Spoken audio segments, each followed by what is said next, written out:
start again.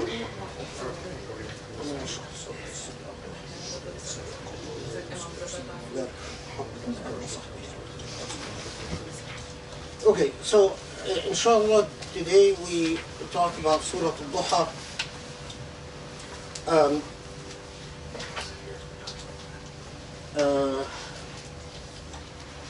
Amanda's not here. He usually is my English reader. Who has the Quranic translation? Oh, okay. So before I want to just hear the entire surah in translation first, and then we will break it down. But remember from the last Halaqa, Surah Al-Duha, that according to a number of reports, was revealed so closely to Surah Al-Inshirah, Alam Nashrah Laka Sadrak, which we talked about last Halaqa. How closely, no one is quite sure. The vast majority agree that Surah Al-Duha was not only a Meccan surah revealed during the Meccan period, but also that it was among the first surahs revealed in the Quran. There is a lot of disagreement about whether it was the fifth or the seventh or the eighth, and it's enough for us that it was among the first. It is interestingly, you do find some sources that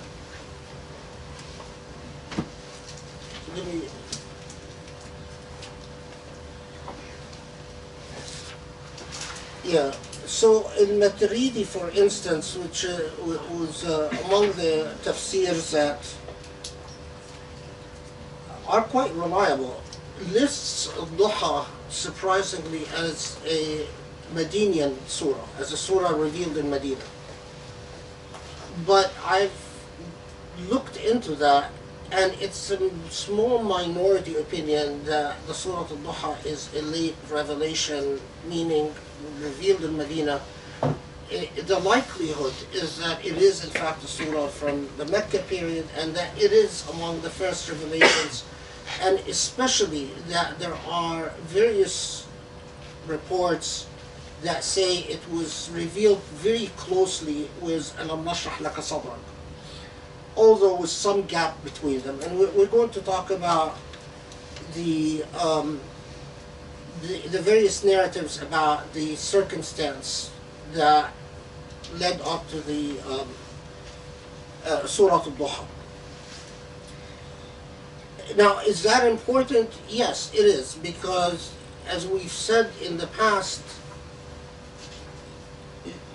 the Quran,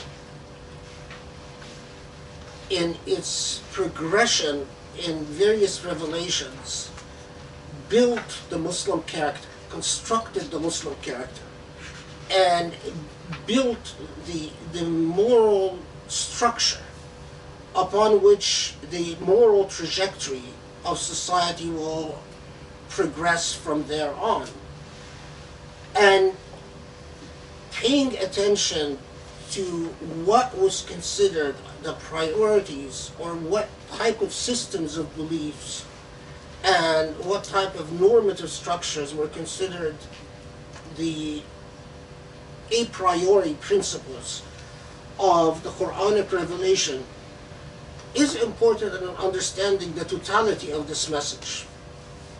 Before this positive laws, before the addressing of particular challenges that confronted society, whether having to do with marriage, inheritance, or war, or whatever, there was a long process of structuring the ethical attitude of the followers of Islam, and understanding that type of progression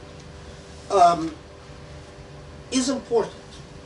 Now, again, each surah, and I remind you of this every halaqah, you can build a personal relationship with each surah and the extent to which each surah can have a personal impact upon you is in direct proportion to the extent that these meanings penetrate your heart. In fact, the very structure of the narrative becomes part of your own psychology. So, like Surah Al-Inshirah, Surah Al-Duha is an intimate surah, and is designed to be an intimate surah. It is a surah that directs itself superficially to the Prophet ﷺ, but beyond the Prophet, it is speaking to all of us, and it is designed to speak to all of us individually, not as a social unit necessarily, but as individuals. Okay, so can you read the entire surah in English, just one go? By the glorious morning light, and by the night when it darkens, your Lord has not forsaken you, nor is he displeased with you, and hereafter will indeed be better for you than the present life. Soon you will be gratified with what your Lord will give you. Did he not find you orphaned and shelter you? Did he not find you wandering and give you guidance? Did he not find you in want and make you free from want? Therefore, do not treat the orphan with harshness, and do not chide the ones who ask for help, but proclaim the blessings of your Lord. By the way, which tafsir is this? Which the translation is this? It's Maulana Wahiduddin Khan. The Khan translation. Okay, so Duha wal Layli is a sajad. Duha is in Arabic, even pre-Islamic Arabic, whether Duha is the beginning of the morning or the height of the morning, whether it refers to the entire day of sunlight, or whether it refers to a specific moment in the morning, about 1 hour after the rise of Fajr, or 2 hours in some narratives. There is disagreement about that. But what everyone recognizes is that Duha refers to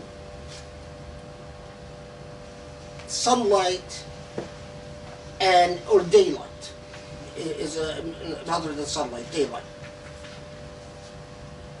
Now, notice the style here that the Quran starts with. وَالضُّحَى وَاللَّيْلِ إِذَا سَجَى. Now, there is an important point to note here.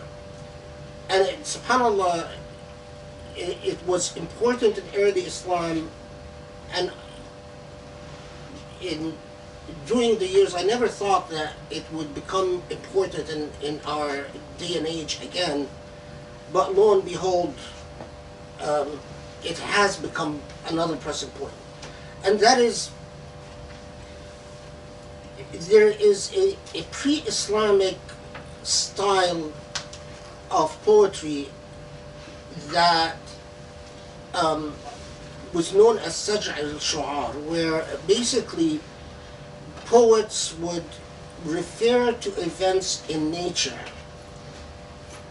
and refer to these events in nature in musical language, in language that would sound musical to the ear, but would not necessarily be pertinent to the meaning of the substance of the poem. This is in pre-Islamic Arabia. Now, why was this important? Well, at the time, early Islam at the time of the Prophet ﷺ, and even before the beginning of the revelation, Arabs were accustomed, and if you read a lot of Jahili poems, if you read a lot of pre-Islamic poetry, a lot of poetry from the Jahili period, you would know exactly what I'm talking about. So the Arabs at the time were accustomed to a certain style used by Jahili. Jahili means pre-Islamic poets, in referring to events in nature before entering into the substance of your poem. So let's say you're going to write a poem about the honor of your tribe, about the beauty of the horses that belong to your tribe, which is typical Jahili type poetry, about how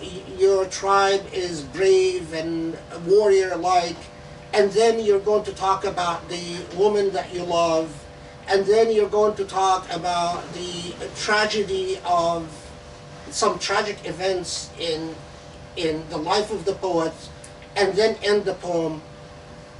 You would start that poem with references to things in nature. The important point here is that at the time Surah like Duha were revealed, and there are several other surahs which we'll talk about that follow that same style.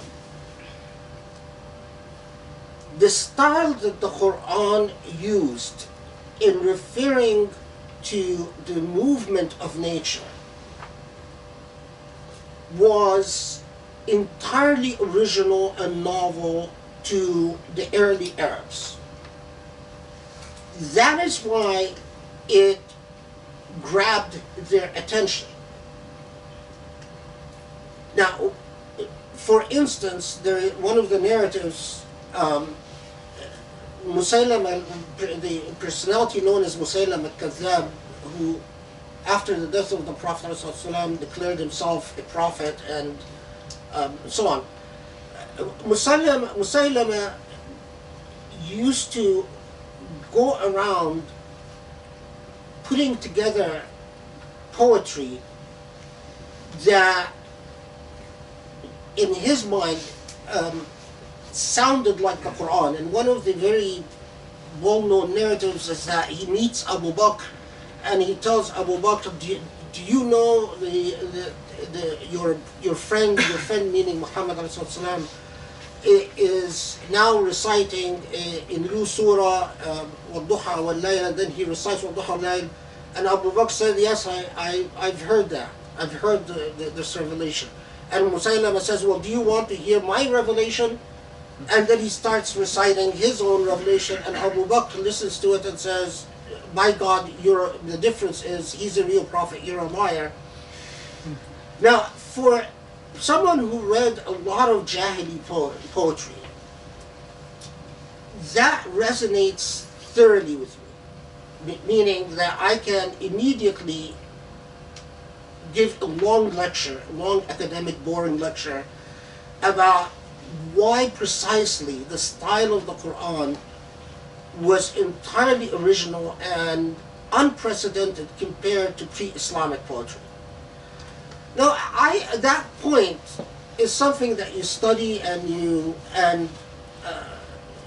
you know, when you want to get naughty with, you read Taha Hussein about the Shi'r al-Jahili, which was considered, you know, pushing the limits as far as the limits went in modernity. But during most of my life, I thought it is largely an academic point. Until the age after the Arab Spring.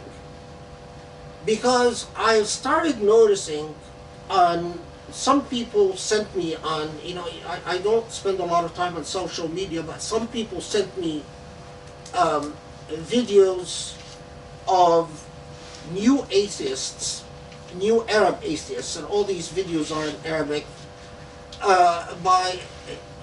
and among the points that the new atheists raise, and I've heard some Egyptians, some Saudis, some Emiratis, one Bahraini guy, is that they say, well, the sajda in the Quran, like Duha, وَاللَّيْلِ إِذَا سَجَى, is identical to the Saj al-Arab, of the type of poetry that the Arabs would use when referring to nature. The only way you can reach this conclusion is that if your Arabic is not good enough to read Jahili poetry. Just because you know Arabic doesn't mean you can read Jahili poetry. In fact, 99.9% of Arabs, if they read Jahili poetry, they would not be able to penetrate it. For someone who, in my naughty days, Jahili poetry was my how I had fun. It has a lot of naughty stuff, and Yes, it does. and then, of course, naughty is relative, because when you see what counts as naughty these days, you think like, oh my God, we were angels. But it blows my mind, to be quite honest.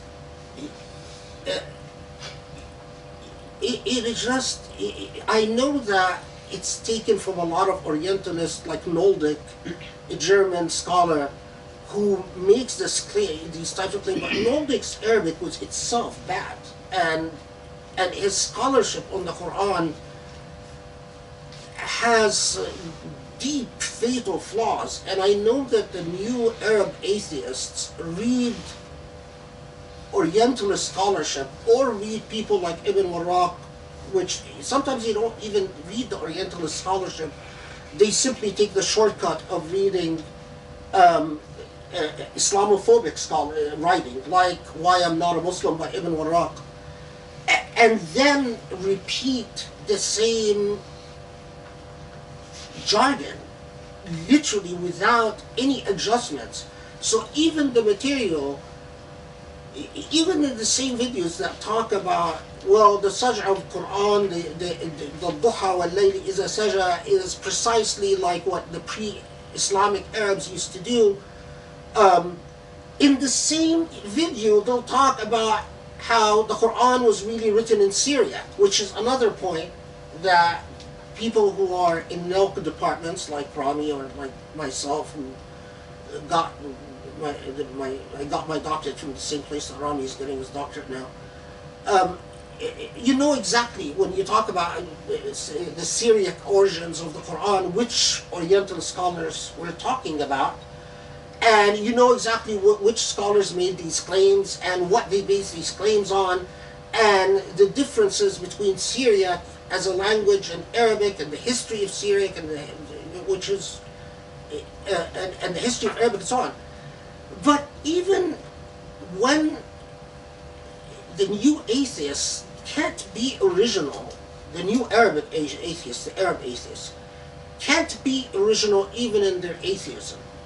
And this rather blows my mind. I mean, if you want to be atheist, fine, but use your own brain.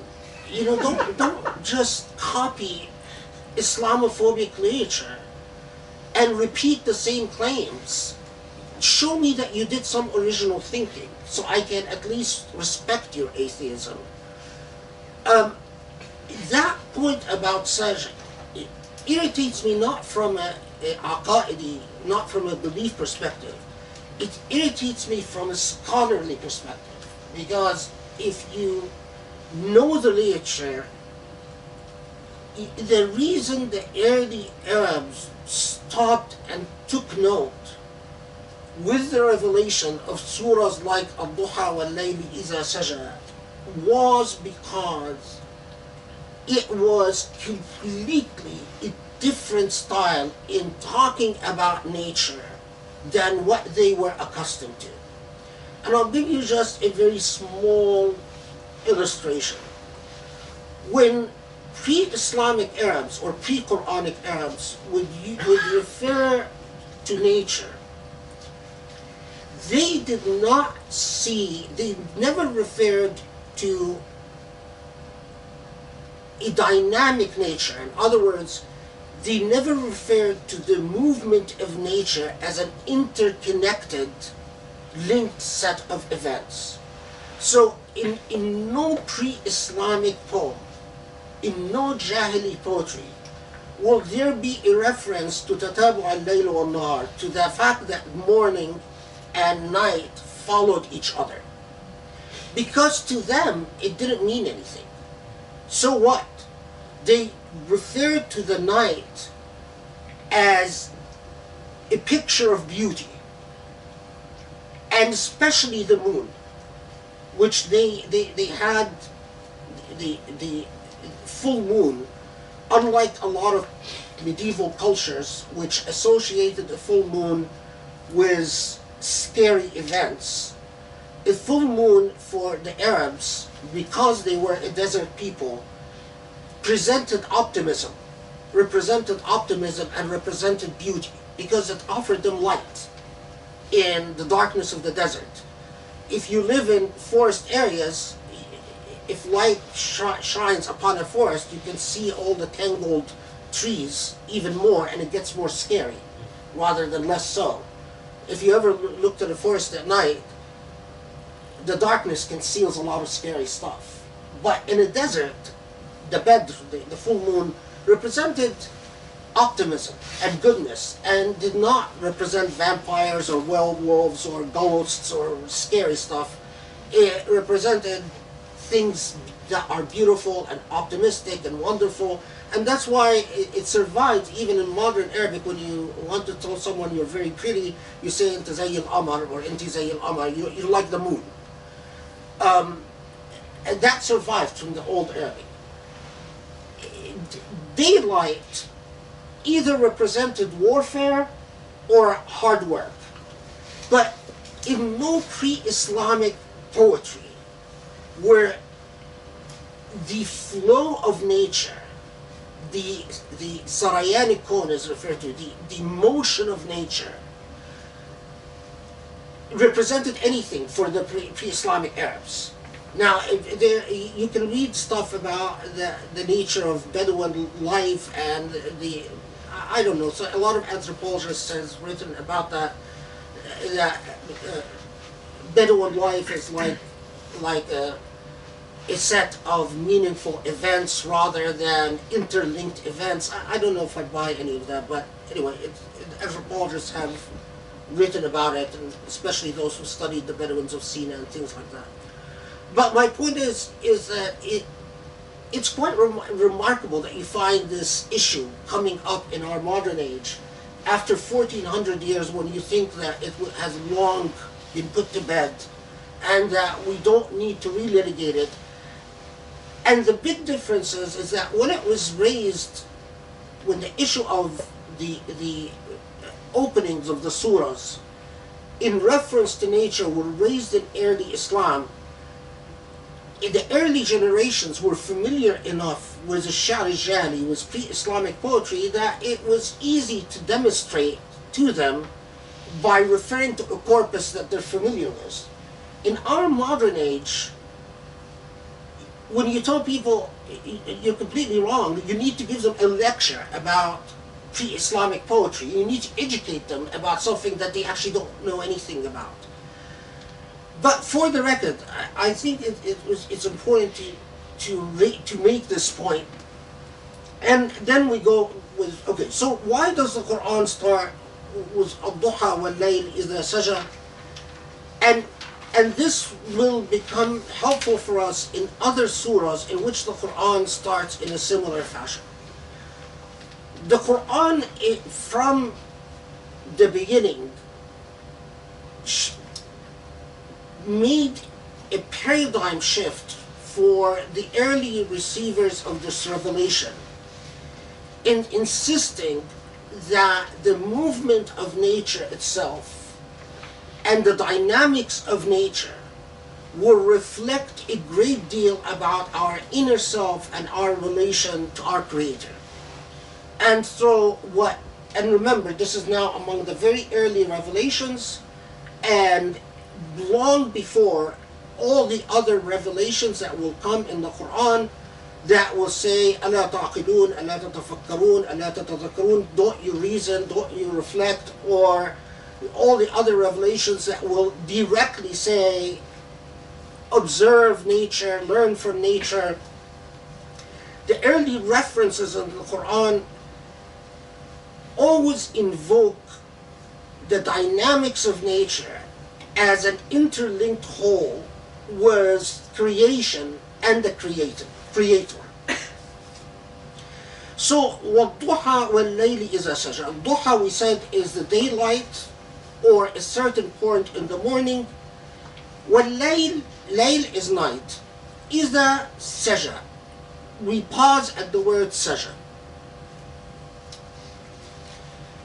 Saja, you could say al-bahru saja. If you say al-bahru saja, it means the sea is calm. Al-bahru saji is a calm sea. Or you could even say saja al-khayl. Saja al-khayl means the horses have rested. But saja could also mean something that spreads and takes over. So the reference here is either to the peace and quiet of the night or the absoluteness of the night. And I'll tell you why this is important in a second.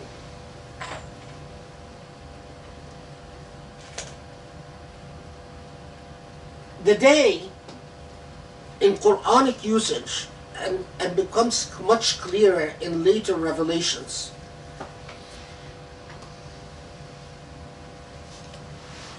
is the exception to the ever-presence, the ever-presence of the darkness.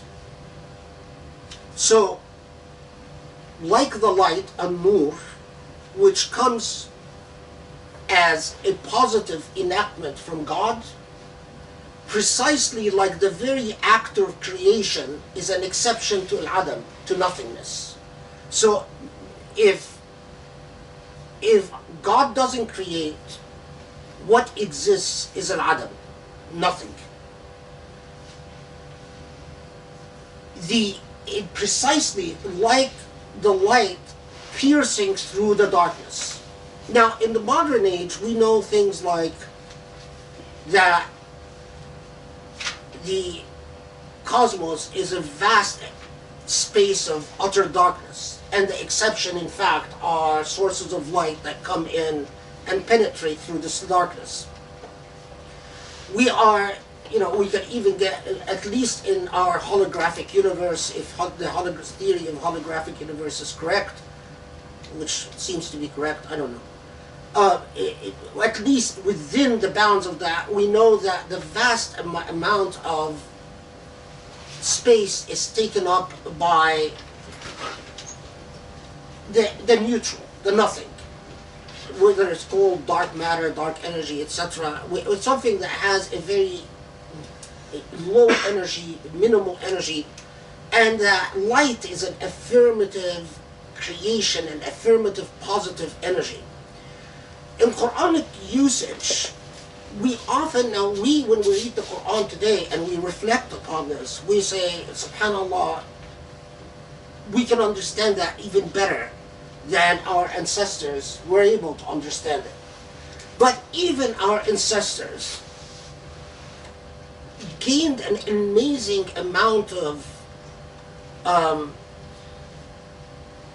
perceptive insight from just that very beginning expression, وَالضُّحَى وَاللَّيْلِ إِذَا سَجَى, and similar type of oath that Allah will take, and I'll explain the oath in a second. So, God is starting with a form of oath whenever the wa is used, well al-duha, or it's as if God is saying, verily by, I am swearing by, and I'm swearing by what? And when Allah says, I am swearing by something, it means pause and reflect. And the question, of course, is, well, why are you swearing by that? You wouldn't swear by it. And even the early Arabs understood that if it's something being sworn about. So one of the narratives about the Duha wal Layli is a sajah. Some reports it's the wife of Abu Lahab, the famous wife of Abu Lahab. Other reports say no, it wasn't the wife of Abu Lahab. It was an unidentified man from Quraysh that confronts the Prophet ﷺ and says, "Why does your Lord swear by the day and the night?" We don't have the response, by the way, in this narrative. We have the confrontation, and I'll tell you the rest of the report in a second. But by what right or by what logic, if you do a literal translation, by what logic does your Lord swear by the day and the night? So even the early Arabs understood that God is swearing by it, and that if you swear by something, which by the way for pre-Islamic Arabs, you swore by your sword, you swore by your arrows, you swore by your love, but swearing by nature or by the unfolding events of nature was odd and unprecedented. So it caught their attention. And so, for instance, some of the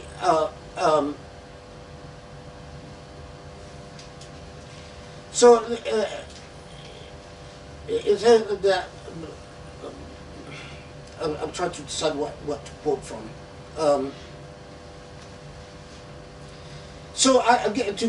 Instead of quoting, so to give you just an example of the reflections, والضحى هنا أي النور أو العقل أو تفتح علم الإنسان إلى ما لا يدري. That the Duha here is an anecdote, not just to light, but even the light of reason.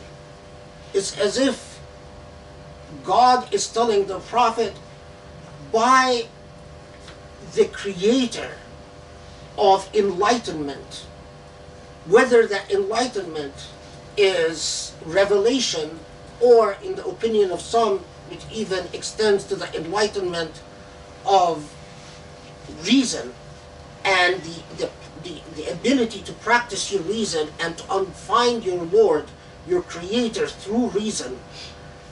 And it depends on your madhab in tafsir whether you took it as an anecdote to the aql or not. So some said yes, it refers to the aql, some said it doesn't, depending on their school in tafsir. Some even went as far as saying no, that it is a reference to, and I wrote this somewhere,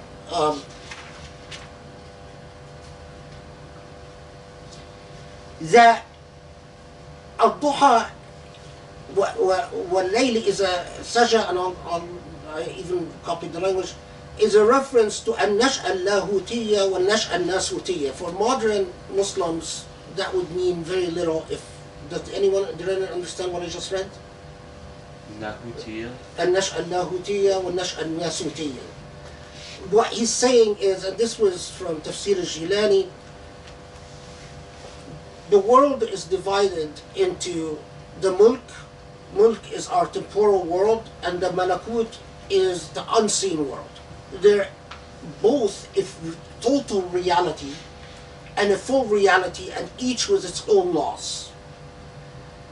In the language, particularly of Sufis, the mulk is often referred to as a nasut.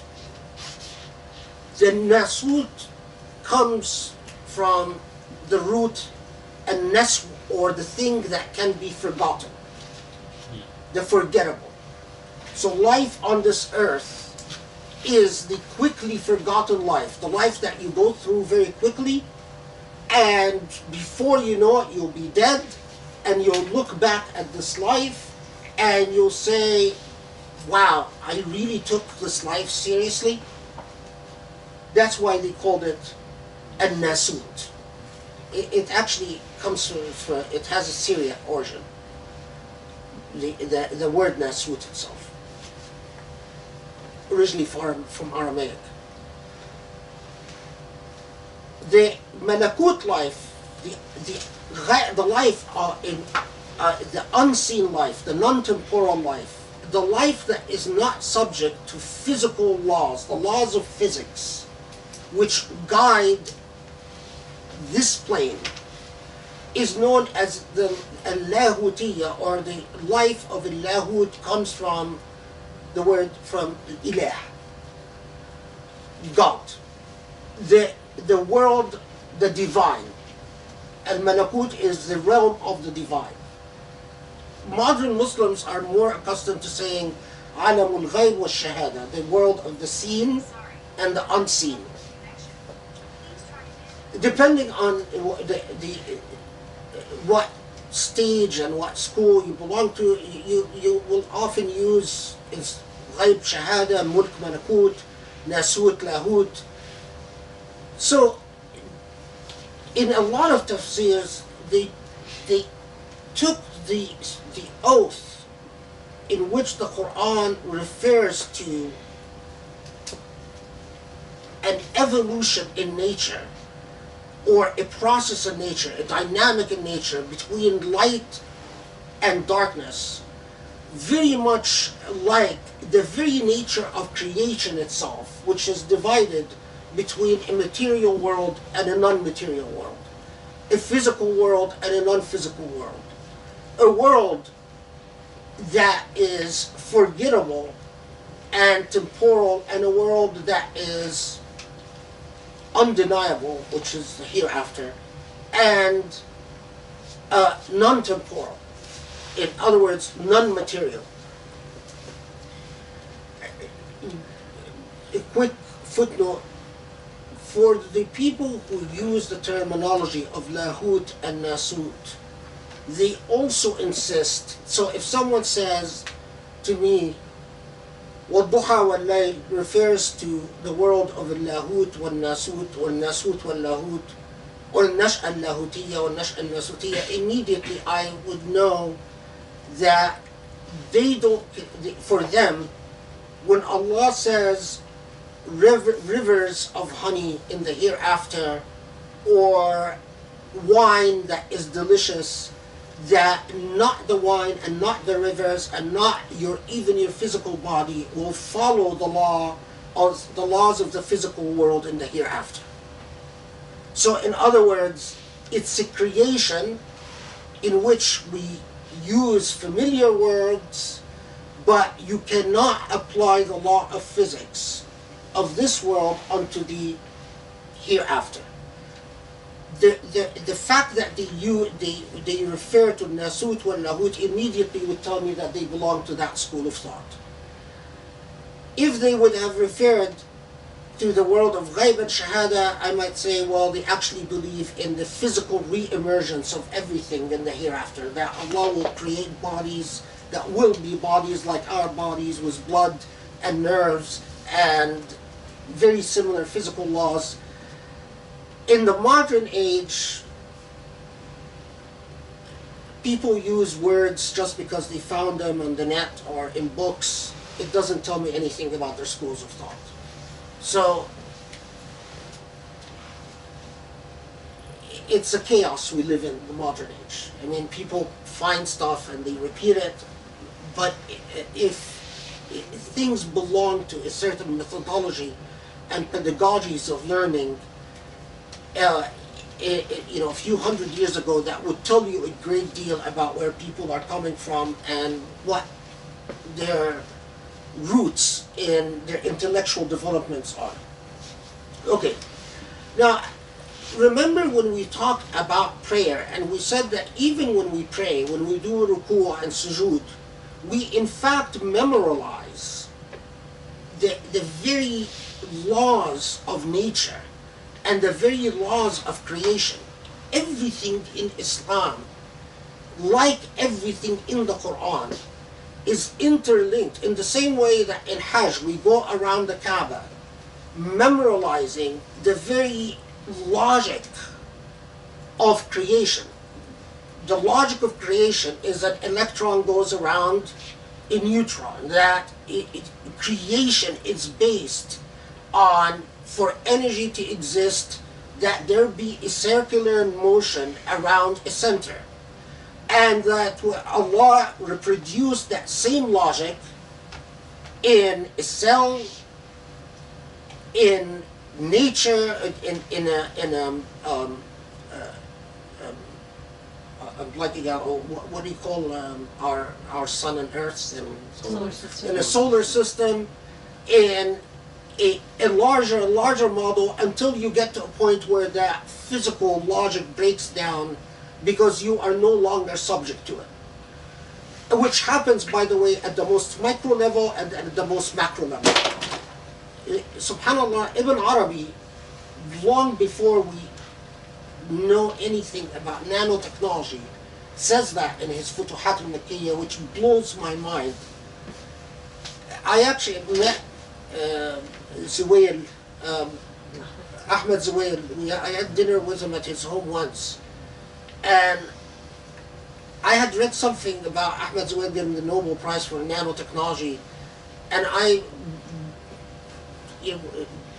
Ahmed, when we met him for dinner, he wanted to listen to Kulthum, and I wanted to tell him about Ibn Arabi's comments about how the logic of creation breaks down at the most micro level. So actually, I finally got, and I told him, do you know that Ibn Arabi said that the logic of creation breaks down at the most minute level and at the most macro level? He looked at me like I'm crazy, like, okay, but he didn't say anything. He just looked at me sort of weird. But I mean, how did Ibn Arabi know that? How could he have? Anyway, okay, it excites me. I think it's amazing. Anyway, it's like racist jokes. I get worked up about it. I don't know. It's bizarre. Okay, anyway. But it is a consistent theme that we see, especially from, and I'll make the connection with the rest of Revelation in a second. Especially at this early revelation in which Allah, God's self, is now raising or re-raising the Prophet ﷺ. And there is a direct indication, ishara mubashara, to this in a second. Remember, and here we come to the background to the surah. The Prophet ﷺ lived, as I'm sure you know, in Mecca 40 years. He's known that he comes from a very honorable family. He is known to as a Sadiq al-Amin, that he's very truthful, which was very interesting when Grace was talking about truth. We never coordinate anything we're going to talk about. And she was talking about, and it is true, Grace has a really big problem with lying, so much so that she's a horrible liar.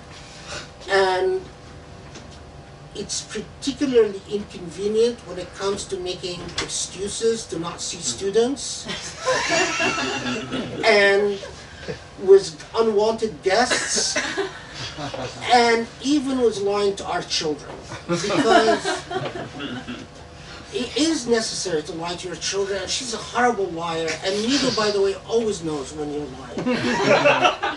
He just knows. Of course, and I know, and he's just the worst liar I've ever met. So it is interesting, because it's just when I heard you talk about that, I said, oh wow, well, Duha made a decision. So the Prophet ﷺ was known as from someone from an honorable family, an orphan, but from an honorable family with an allergic reaction to lying, a deep dislike of any form of dishonesty, and according to reports, who was would have been a social outcast by our modern definition, because he would not partake in all the fun activities that the kids, wealthy or kids of the cool families in Quraysh would partake in. Remember, Quraysh has sort of like LA, the Beverly Hill Kids, what other cool places are there other than Beverly Hill? The 901. 210. Yeah, that. Kids, and then, the rest, the people from Van Nuys. Well, the Prophet ﷺ came from the Beverly Hill Kids. But unlike the Beverly Hill Kids, he did not partake in any of their events. There are reports that only in 2 events he seems to have joined the group. There was a wedding that reportedly he came and sat with them as they were singing and dancing and watched. But it was eventful enough that it was reported, and I don't remember the second one, to be honest. There was a second one. There were supposedly 2. But it was odd enough that otherwise he tended to withdraw. He does his work, withdraw, and he became famous for going up in the caves and pondering, constantly unhappy with the deities, and the deities when I talk about the deities that they worshipped, it's important to note that Quraysh worshipped the deities as a symbol for mythology. Each physical deity, i.e. statue that they embodied, that they manufactured, was representative of a mythology that they had inherited from Sumeria, from the Sumerians, from the Phoenicians, from a hodgepodge of various mythologies, Greek, Roman, Pharaonic, Israelite mythologies, and the mythologies often had the multiple gods that are warring with each other and struggling and wrestling.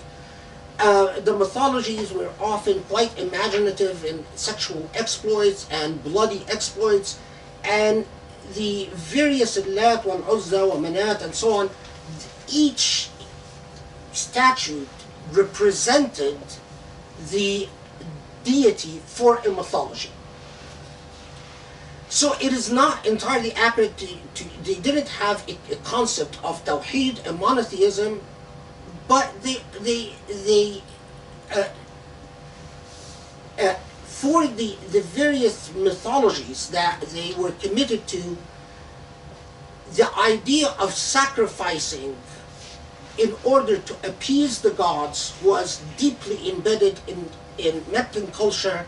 So the fact that Muhammad refused to sacrifice or partake in these rituals, elaborate rituals to sacrifice to the gods in order to bless his trade, and he was from a merchant family.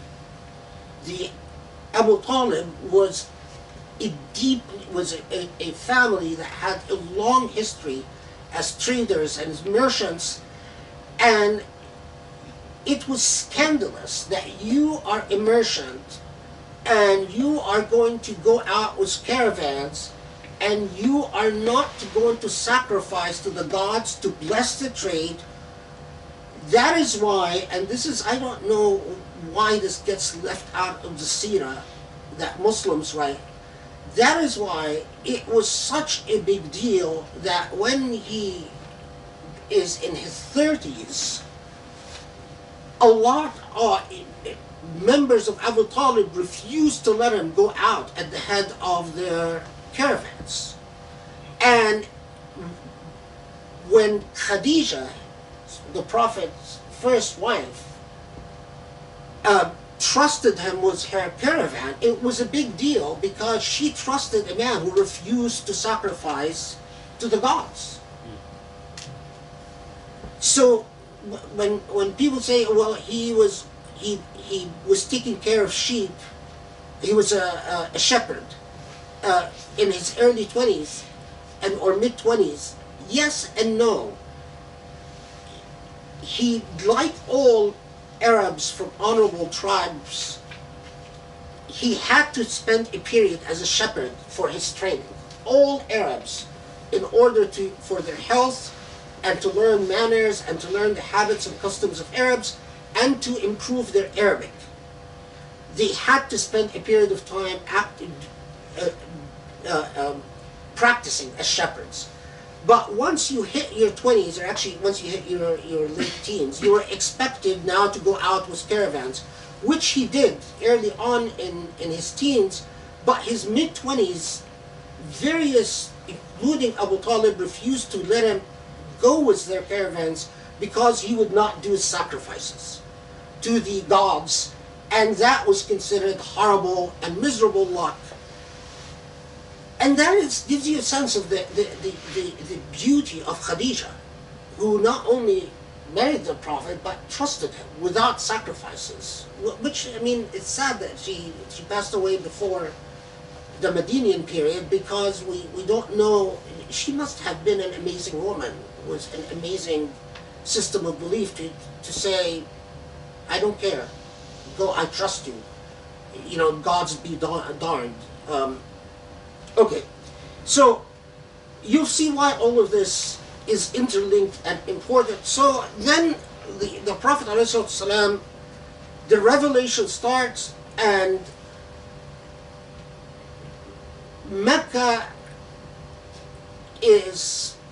reacts, as you know, with a lot of mockery and disbelief. Part of the outrage of Mecca, which again gets left out of the seerah, but which there's a lot about, up to the Prophet's point, especially in Arabia, there was a mythology that the prophets, that the new prophet, or if there would be a new prophet, it would have to be from among the Israelites, the cousins, not the Arabs. So there's a lot about that, and plus, you know, if it's going to be a prophet among the Arabs, would it be an orphan? And an orphan in pre-Islamic culture was considered, being an orphan is the way we treat street children today. If you go to Egypt, there is an expression that I don't like among Egyptians that say Ibn Nas. Ibn Nas literally translates as the child of people. But it means that you're a good guy, you come from a good family. Now, street children, poor kids who live on the streets, are never awlad nas. They're never referred to as awlad nas because they're very poor. Well, orphans in Meccan society was seen as defective and flawed. And it was very difficult for orphans to be able to protect their families within the clannish, to protect their money within clannish, in the same way that it was very difficult for women to protect their money from their husbands, because their husbands would often take their money. It was very difficult for orphans to be able to reach adulthood without their uncles or their elders, their siblings, taking their money and trading with it, and so on. So, the Prophet ﷺ in the early revelation, and we've talked about, we haven't reached Al-Mudaththir yet, right? No. We'll talk about Al-Mudaththir, but Duha comes after Al-Mudaththir, the first revelation in which the Prophet ﷺ, now he keeps going to after he marries Khadija, he continues these journeys of long supplications, and I'll tell you something, just remember it for the rest of your life. If you truly want to know who the Prophet ﷺ was as a human being, don't read about his wars or battles. Don't read about his marriages. These are all byproducts of the human being. You want to truly know who he is? Read his dhikr. Read his dhikr. Because this man, from the moment he would wake up to the moment he sleeps, he is talking to God. What blows my mind is that he would open his eyes and he would have a dua. He would start eating, he would have a dua. He would go to the bath, start going to the bathroom, he would have a dua. He would finish going to the bathroom, he would have a dua. He would start his day, he would have a dua. If you read his dhikr, you start dawning on you, and especially if you try to commit this dhikr to memory,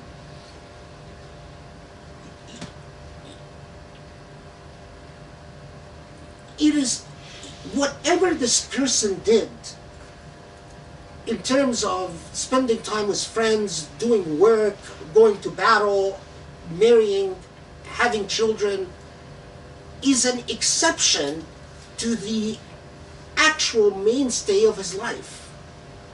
The mainstay of his life is all his dua. Because he's constant state of dua. From the time he wakes up to the time he sleeps. And the dua that he does at ruku' is very long. And the dua he does at sujood is very long.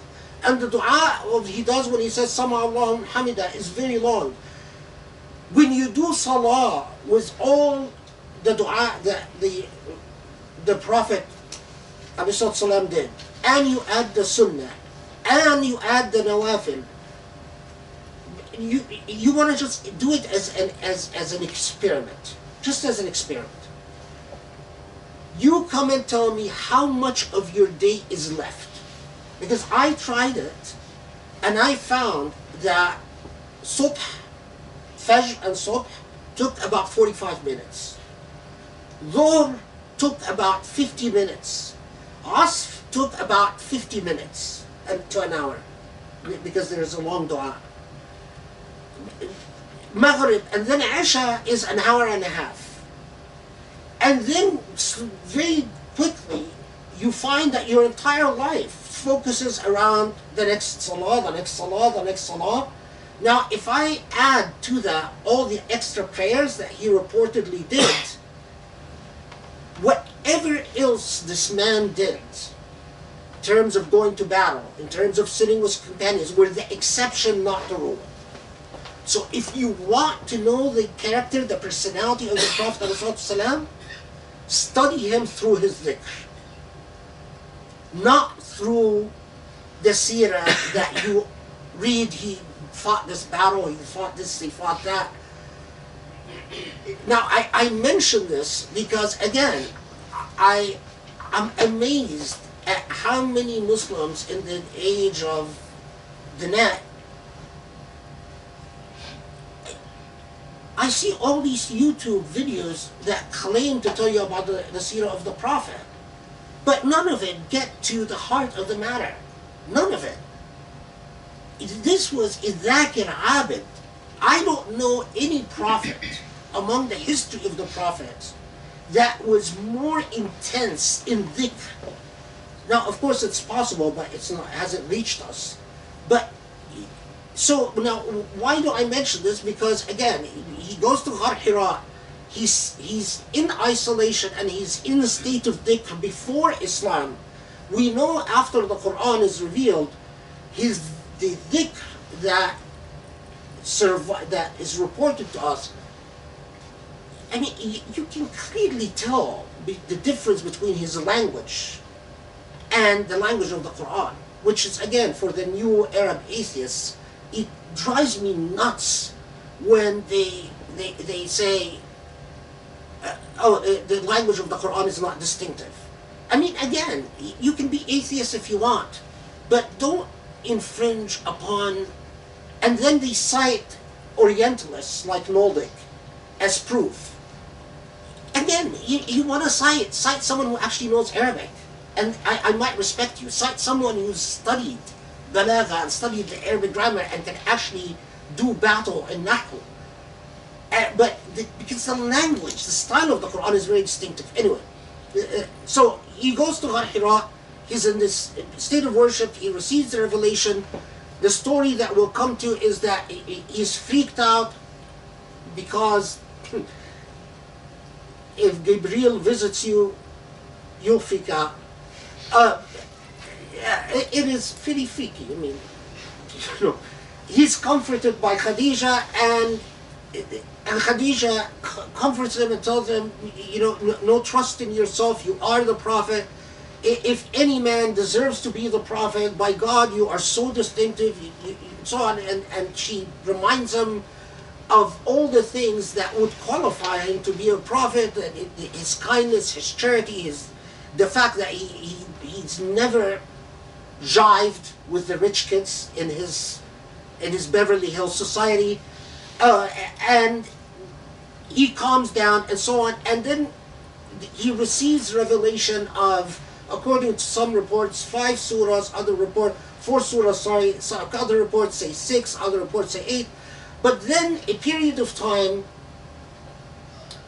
some say it was 2 weeks, some say it was 3 weeks, some say it was 50 days. What we can all agree on, it was a period of time he doesn't receive further revelation. During these weeks, as the reports go, is the Prophet ﷺ becomes very anxious. One of my favorite reports from the context of Duha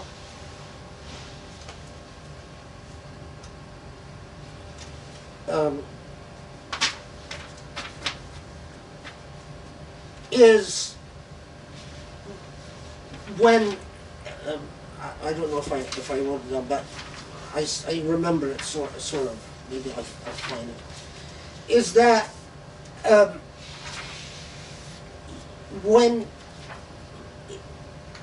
there are various reports about why he becomes anxious, and I'm going to talk about some of them, but I'm going to tell you the one that it's not what people said about this week long period, or 2 weeks, 3 weeks, whatever, in which he's anxious because he doesn't receive revelation. It's what happens when revelation continues. And there is a very report. There is a report. It's marfu' in one of its. In other words, there's some questions about its isnad, this chain of transmission. But anyway, is that when Gabriel comes back to the Prophet ﷺ and the revelation continues, and Gabriel asks the Prophet, "Why were you anxious?" The Prophet ﷺ responds. He says, I have fallen in love with you, and I missed you. And reportedly, Gabriel responds, وأنا أحببتك واشتقت إليك كذلك ولكني عبد المأمور. Now very interesting. And I love you, and I missed you as well, but I am Abd al-Ma'mur. Now, all Egyptians will recognize that expression, Abd al-Ma'mur, immediately. Abd al-Ma'mur means, but I am a person who does what he's told. I receive orders, and now this, its origins comes from Gabriel saying it to the Prophet ﷺ about that period. In modern Egyptian culture and modern Arab culture generally, you hear Ana Abd al-Ma'mur often when someone is ordered to do something wrong, commits an injustice, and then wants to justify their injustice. And you will tell them, why did you do that to me? And say, Ana Abd al-Ma'mur, I just was carrying orders.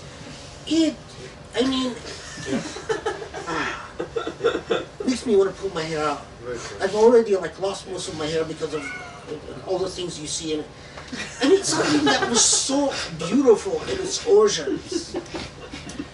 You know, Gabriel saying it about, I love you and I missed you too, but I couldn't come to you until God tells me to come to you. It's not up to me. Egyptians and other Arabs turned it to, I tortured you and I electrocuted you and I imprisoned you because my boss told me so. It just makes you want to shoot yourself. Okay, anyway. So now, according to there are why are the reports interesting? Is that because of the beginning of the revelation, is that then he has a period of anxiety.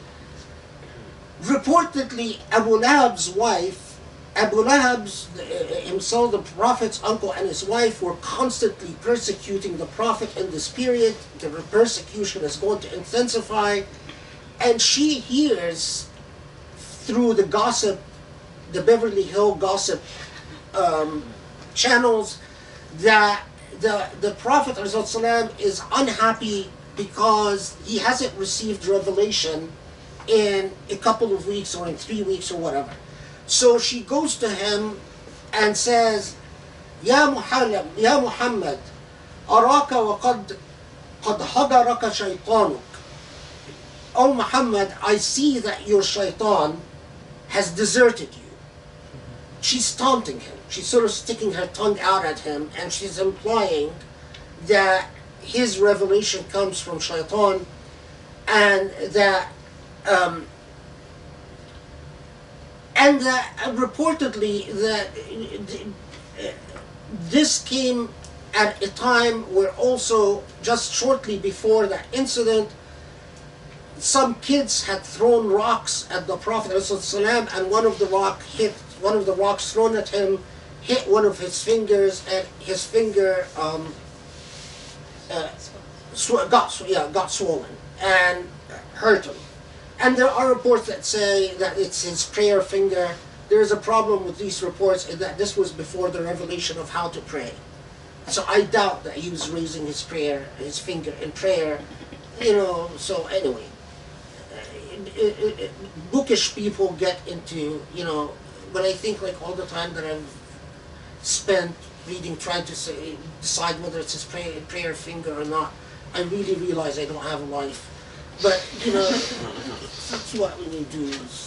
Anyway, so now there is another report that's just out of accuracy and honesty, and because my methodology is to cover everything as thoroughly as I can, reports that I don't think are reliable and have numerous problems in transmission, in which reportedly not just the Prophet becomes anxious about the inqita' al-wahy, that he doesn't receive revelation for a few weeks, but that Khadija, his wife at the time, becomes anxious as well, and says, أَتُرَاكَ رَبُّكَ قَدْ قَلَاكَ. Now, the word qala here is important, just remember that. Now what she's saying is, I wonder, has your God deserted you? Now, there are numerous problems with this report, but if you pick like Tafsir Ibn Kathir, you'll find that he transmits that report as acceptable.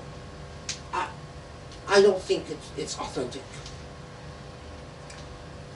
If we get into exactly why I don't think, then it will be here forever, and that's not. So, you either believe me or you don't want to believe me, and that's fine. You can take your pick. Khadija became anxious. She didn't become anxious. Okay. Anyway, so now, remember here, the Quran says,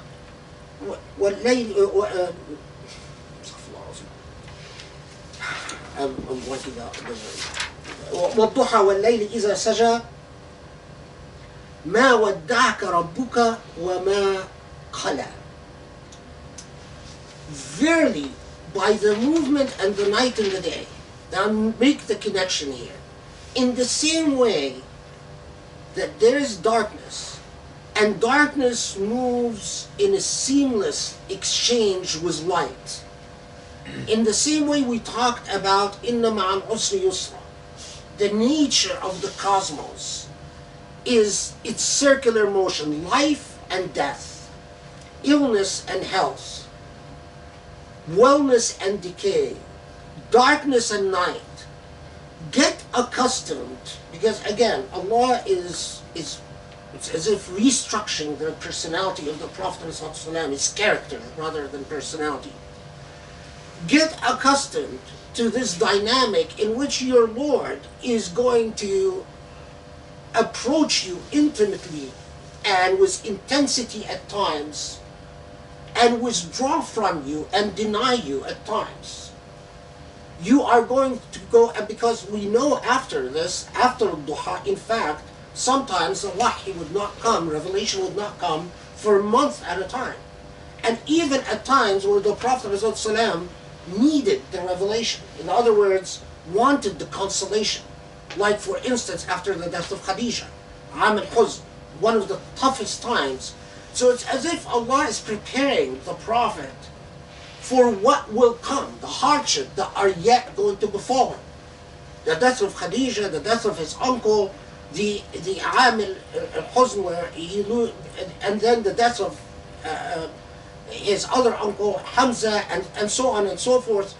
The various periods of hardship, like in Ghazwat al-Khandaq, and of course before al-Khandaq, Uhud. In this, and it's like Allah reminds the Prophet repeatedly after that in the Quran. In fact, later on, Allah speaking to the Prophet says, you know, وَلَيْسَ لَكَ مِنَ الْأَمْرِ شَيْءٍ, that it's not up to you, and if you don't like it, if you have a way of rising to the heavens, of coming up to the heavens without Allah's power, then do it. But you will not do so except through Allah's will. Now, this becomes in early Islamic theological debates it was a heated point of debate among the very beginning Muslims, because at the time most Muslims were converts in secret, and the Beverly Hill kids were not converting in very big numbers. So the people from Muhammad's level, the converts to Islam were from the ghettos, or most. And so they did not have protection, and soon they will be persecuted enough until they find Dar al-Arqam. Dar al-Arqam is a house by a man called al-Arqam, who donated their house so they can meet and pray in it in secret. But that has not transpired yet. What the early debates in the very first year of revelation is that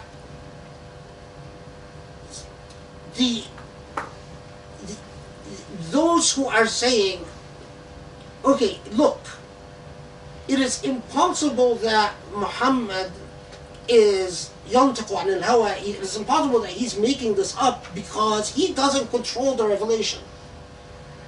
And those who are saying, no, it is an act. And some of the most remarkable report that you read, that again tells you that some things never change, though among the other Beverly Hill kids, is that this is just an act. He's just pretending that he's missing the wahy, and it's because this is all a way of getting attention and convincing us that this is not coming from him.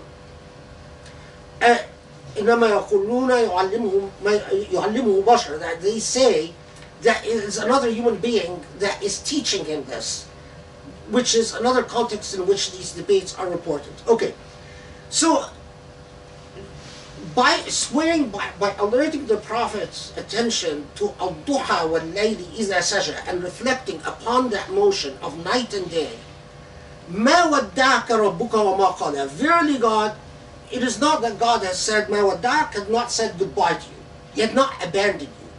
وما قلى. Now remember that report about Khadija that says, perhaps ربك قد قلاك. I have a very big problem with reports, hadith reports, that use Quranic terminology. Although A lot of scholars don't, but I have a very big problem with it because the language of the Quran is so distinctive, and to try to convince me that someone like Khadija, and this is a good example, used the word qala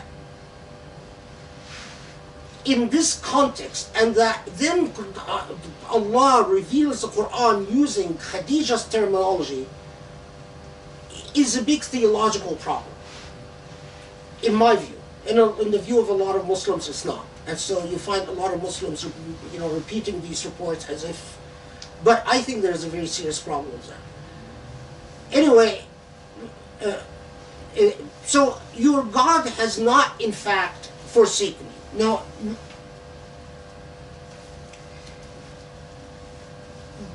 there is the translation that you guys have. Does anyone translate it as despise you? Yeah. How does he translate it? Nor does he despise. Yeah. This is one of the points especially among translations, and qala in pre-Islamic Arabic would often be used to mean hate. Qala shay means that I hate it. At least in a lot of pre-Islamic Arabic poetry. However, qala, its root comes from to reject. So even in modern Arabic, when you say or to change your face towards something. So even in modern Arabic, when you say I fried something, qalit, Egyptians say alit al-haja, it comes from qalit. Qalit means I've dramatically changed its nature. It's the same root. And translating it as despised you, in my view, is clearly wrong. Although, yes, pre-Islamic Arabs used qala to mean hate, but it was well supported in pre-Islamic Arabic. Qala means to reject, or to turn your face away from something. So Allah is telling the Prophet clearly here, I have not forsaken you, and there's no change of heart towards you. What time is it? 7:35. Oh my God, I have to speed up. Or we have, I didn't think we're going to, okay, if I don't speed up, maybe the next halaqa we'll have to finish the Duha. I never thought I would take this long. Was the first two, just the beginning was a Duha. I'm horrible, I'm sorry.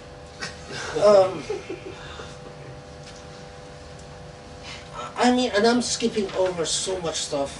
Okay.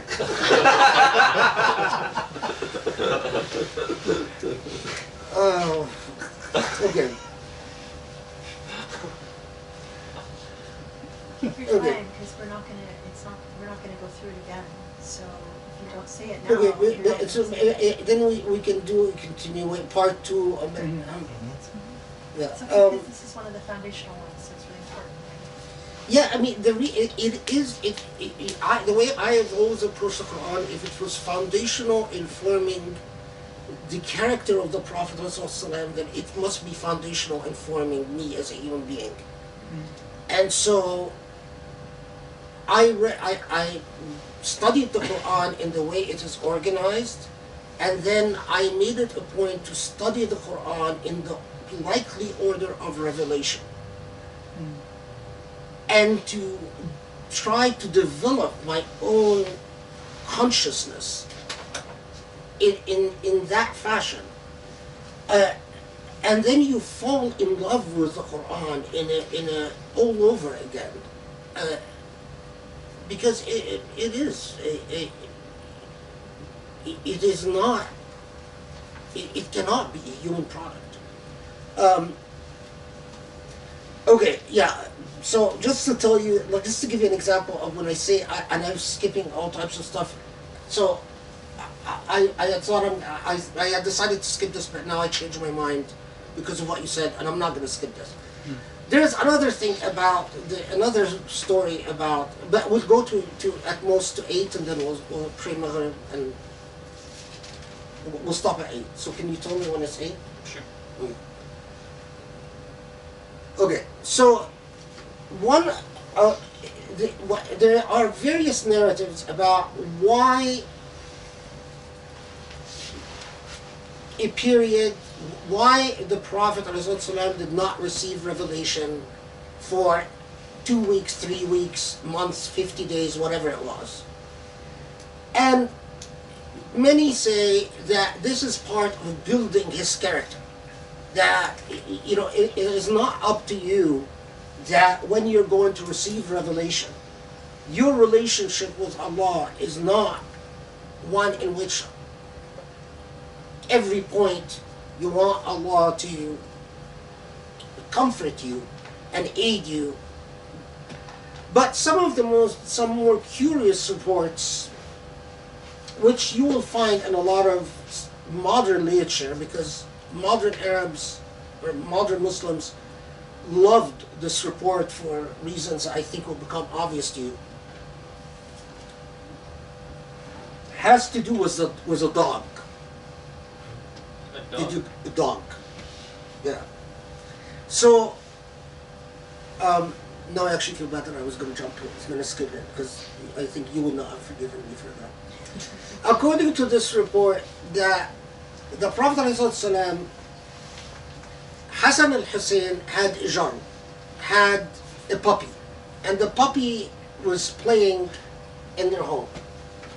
And when the revelation comes back to the Prophet ﷺ, the Prophet asks Gabriel, why were you absent? And Gabriel says, didn't you know that we don't enter a home that has a dog? So that is why we didn't come. Because as long... Now these reports don't tell us... Okay, so Hassan al-Hussein had a puppy grows into a dog, so after 3 weeks or 50 days, what happened to the puppy? There is a later report, by the way, that, I mean, I don't want to create, that Hassan al-Hussein, where the Prophet ﷺ would be praying and Hassan al-Hussein would be playing with a dog near to him, close to him, but that's another subject for another day. There is a variation on this report, is that no, the dog did not belong to Hassan al-Hussein, but the dog had entered the Prophet's home and that Khadija would feed him, and that revelation was interrupted because, and then the rest of the report is more or less the same. Gabriel comes back and says, well, the reason I didn't come for 52 weeks or 50 days or whatever is because the dog was there and I can't go wherever her home is. Like all the reports that have to do with dogs in the entire Sunnah corpus, they're extremely problematic, and from an authenticity point of view, both asnadan wa matnan, meaning substance-wise, they pose a theological problem, and the theme, by the way, and the theme of angels being averse to dogs is an old pre-Islamic theme. It was a Sumerian theme, it was a Levant theme, it was a theme that you found even in the Talmud, in the Talmudic theme. The idea of insulting a person by, especially when you execute someone, you hang up their corpse and then you kill a dog and you hang the corpse of the dog with the corpse of the executed, was a very common medieval way of insulting the dead. Dogs, especially wild dogs, there was a huge rabies problems and the dynamics with dogs we're always schizophrenic in human culture, because on the one hand, dogs, you needed dogs for protection, you needed dogs in war, you needed dogs to take care of your sheep, you relied on dogs, you befriended dogs, but at the same time, you fear dogs because when they're wild, they're scary, they hurt, they killed a lot of babies, they would carry diseases like rabies, they often would carry the plague or carry infectious diseases from one town to another. So that dynamic was a characteristic medieval dynamic, and if you study pre-Islamic poetry, you find that schizophrenic type of relationship. So they would find a lot of comfort in white dogs and brown dogs and patchy dogs, but they would be scared of black dogs. Very common theme. It is clear that this mythology passed into the Sunnah. But that one of these reports, it comes in the context of the Duha revelation, the Surah, and for a while, until Saudi started owning dogs, the Wahhabi scholars of Saudi Arabia, in every book they would publish, they would cite this report about how the revelation didn't come to the Prophet because a dog snuck in there. Anyway, I was going to skip that, but Hassan and Hussein weren't born until Medina. they weren't born. Yeah. So, I mean, is it? Yeah, I mean, it's. وقال ابن زيد السبب في كون انقطاع الوحي جروا في بيته للحسن والحسين. I'm just read in Arabic what. Of course, Ibn Zayd could not have said that because Hassan and Hussein didn't even exist. But anyway, there's so many problems with all. I've spent 20 years of my life studying the dog traditions. 20 years studying the dog traditions, and when I was done with my study, I realized I owe dogs a huge apology, and that's why we started saving dogs. I mean, it was after I met Grace. It was because I needed an understanding wife to understand my apology to dogs. But after 20 years, I just felt like, oh my God. It was longer than 20 years. My study of dogs? Yeah, that's true. Oh, that's right. Because, yeah. Well, when you get a certain age, all the years melt into each other. Okay. Okay. ما ودعك ربك وما قلى. God has not forsaken you and has not all the insults that you are bearing about, look, he turned out to be a false prophet, there's no revelation, and so on, is answered by ما ودعك ربك وما قلى ولسوف يعطيك ربك فترضى. Okay, and this will actually be the last verse we'll deal with because there are Lata'if was this verse. How is it translated again? It's always easier to go to the translation than try it to. Thy Lord has not forsaken thee. sorry? Nor Isn't there a verse with Oh, have I skipped a verse? Yeah, I keep doing that. Oh, ما ودعك ربك وما قلى. Yeah, I did skip a verse. Okay, yeah, so thank you for reminding me. So, ولسوف يعطيك ربك sorry. ما ودعك ربك وما قلى وللآخرة خير لك من الأولى. So, the first is better for you than the second. What is the first referring to and what is the second referring to? Two main schools of thought that don't necessarily contradict each other. In other words, both of them could be right, and it could be layers of meaning rather than options of meaning. The first is that the more obvious meaning is that the akhirah refers to the hereafter, wal ula refers to the here now. Or in the language of Jilani and other Sufis, that it is referring to al-hayah al-lahutiyya and to al-hayah al-sarmadiyya, that the life of the unseen and the life of now, which is consistent with a theme constantly repeated in the Quran hereafter, that the real life is the life of the hereafter, not the life that we experience in dunya. That it is a more meaningful life and it's a more lasting life. The second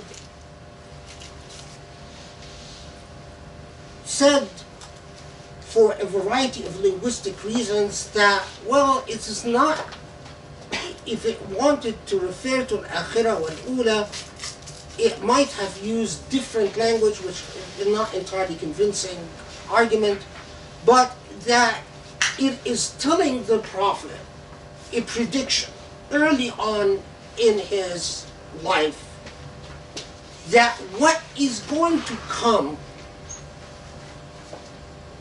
is going to vindicate you as a prophet, which they said is affirmed by وَلَسَوْفَ يُعْطِيكَ رَبُّكَ فَتَرْضَى.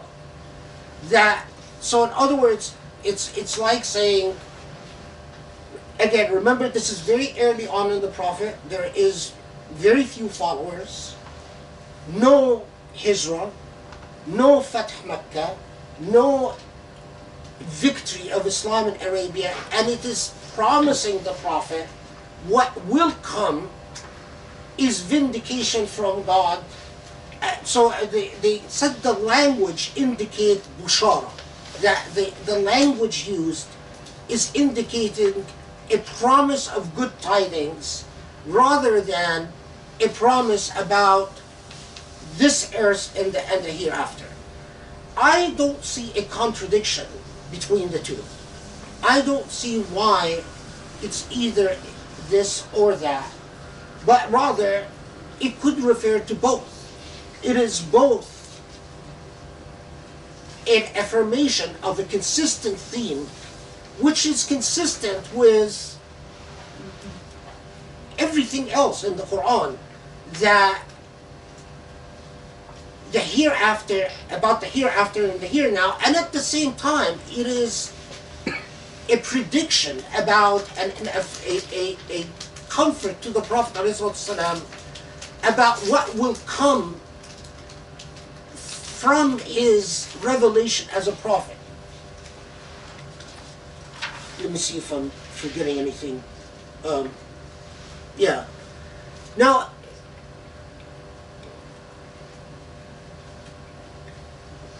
some have raised, why didn't the Quran say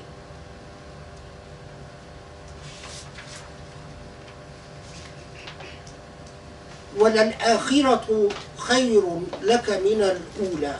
Why didn't, if it's referring to the hereafter and the here and the hereafter, the life in the hereafter is better than this life, why didn't it say وَلَلْآخِرَةُ خَيْرٌ لَكُمْ to all of you human beings than the here now? The reason this is not a compelling point is that a principle in Quranic interpretation, whatever is addressed to the Prophet ﷺ, unless it refers to something that falls within the special power of prophets, in other words, a special exception to the laws of creation that only befits a prophet. So it applies to Muslims in general. And that principle of interpretation is very significant in a surah like Duha. So for instance, when the Quran, when Surah Duha tells you, وَلَسَوْفَ يُعْطِيكَ رَبُّكَ فَتَرْضَى, and I'm just jumping ahead to demonstrate or illustrate the point. And God will give you so you will be satisfied. Is it promising the Prophet ﷺ as a prophet victory, or is it making a deeper point and a deeper point issue, affirming a deeper principle that true satisfaction, real satisfaction, doesn't come from material victory, but comes from the state of your spirit and the state of your being, of how you receive the unfolding events like exactly the night and the day.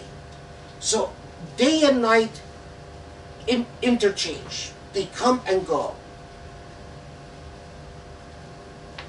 But the impact of daylight on you and the impact of the coming of the night and sajah and sujoon al-layl or sukoon al-layl, whether the layl is a source of sakan, a source of comfort, or source of hala, a source of fear and anxiety, depends on what is inside of you, how you receive the daylight.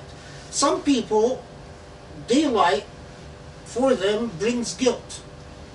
Well, it depends on what they were doing all night.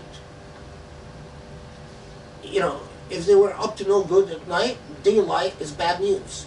You know, what is that famous poem that Kulthum sings about how he spent his night with his loved one, and then when the sun came up, it was a bad omen because it interrupted his love. So, like the interchange, and this is where you read, you interact with the surah like our forefathers did, and a lot of the Mufassirun did, where they start noticing that, well, yeah, you could take it as basically a surah saying, reflect upon the wonders of daylight and night. But when you look at the entire structure of the surah and the way it is interlinked, it is making a deeper point about what is inside of you. And that what the way that the way that life evolves in itself tells you a lot about whether your state can attain fulfillment from the evolution of this life, or ultimately the evolution of this life leads to its deconstruction and its dematerialization and its entire full integrity. And I'll show you how it's all interlinked, inshallah, in the next halaqa, because there's no way you can go to the next part without me going well beyond the time. What time is it now? You have 5 minutes. That is a miracle. But actually, considering that I'm way, it's not. I shouldn't be proud. I've performed horribly. Would you rather do like after we play like Q&A, or would you rather Okay, do yeah. a little We more? could, you said the pizza's coming soon? It should be coming. We could do Q&A while we eat pizza. Okay. And then we'll save the remainder until next one. Yeah, definitely leave the remainder to the next halaqa. So, if at all possible, try to, if you have questions about, we did so little of the surah that have questions about 3 ayat, basically. Or ask about anything else in life. That is, Or past surahs we've covered. or past surahs. or you could ask me to whine and complain about the affairs of Hajj this year. I thought I started the Halaqa with that, but what you did, I couldn't resist the urge to stab at you. So I decided to forego my whining and complaining about Hajj and instead. Okay, so we should start with your whining and complaining about it. No, the moment is past. If people want to hear about it. Yes. Yes, definitely. Yeah. So what are we doing? Are we praying or are we So doing? we'll Are we whining? No, we're praying. Bread and wine. Yeah, let's We're pray. whining without alcohol.